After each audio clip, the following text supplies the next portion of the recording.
नमस्कार, आप देख रहे हैं रिलेशन ऑफ इंडिया न्यूज, राष्ट्रीय चिंतन का सजग प्रहरी। आपकी आवाज जो सच दिखाने से कभी पीछे नहीं हटती। यहाँ हर खबर पूरी जिम्मेदारी से रखी जाती है, जो जरूरी है वही दिखाया जाता है। आज का बुलेटिन एक ऐसी खबर लेकर आया है जो देश की सुरक्षा और हर नागरिक की चिंता और सामाजिक एवं राष्ट्रीय हित से जुड़ी है। यह खबर सिर्फ जानकारी नहीं, चेतावनी भी है और एक अपील भी कि हम सब मिलकर राष्ट्र निर्माण में सहयोगी बने। तो चलिए शुरुआत करते हैं आज की सबसे अहम और बड़ी खबर के साथ।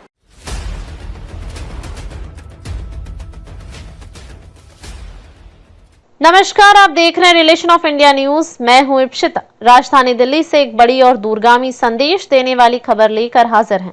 नई दिल्ली के भारत मंडपम में आज एक विशेष आयोजन हुआ जो न केवल राजनीतिक एकता का प्रतीक बना बल्कि राजधानी की दिशा और दशा को लेकर एक निर्णायक विमर्श भी सामने लाया। इस मौके पर उपराज्यपाल विनय कुमार सक्सेना, मुख्यमंत्री रेखा गुप्ता, भाजपा प्रदेश अध्यक्ष वीरेंद्र सचदेवा, सातों सांसद, कैबिनेट मंत्री और हर कोई विधायक एक मंच पर दिखाई दिए। कार्यक्रम की विशेष बात यह रही कि इसमें प्रधानमंत्री नरेंद्र मोदी के नेतृत्व में केंद्र सरकार द्वारा बीते 3 वर्षों में किए गए सुशासन और विकास कार्यों की समीक्षा की गई। बीते 100 दिनों की उपलब्धियों को भी विस्तार से सामने रखा गया। मुख्यमंत्री रेखा गुप्ता ने अपने संबोधन में कहा कि केंद्र और राज्य मिलकर एक ऐसी दिल्ली का निर्माण कर रहे हैं जो स्वच्छ, सुरक्षित और हर नागरिक के लिए समान अवसरों से युक्त हो। उन्होंने सेवा, पारदर्शिता और जवाबदेही को अपनी सरकार की प्राथमिकता बताया। उपराज्यपाल सक्सेना ने कहा कि दिल्ली अब केवल भौगोलिक राजधानी नहीं बल्कि एक मॉडल मेट्रोपॉलिटन सिटी बनने की राह पर है।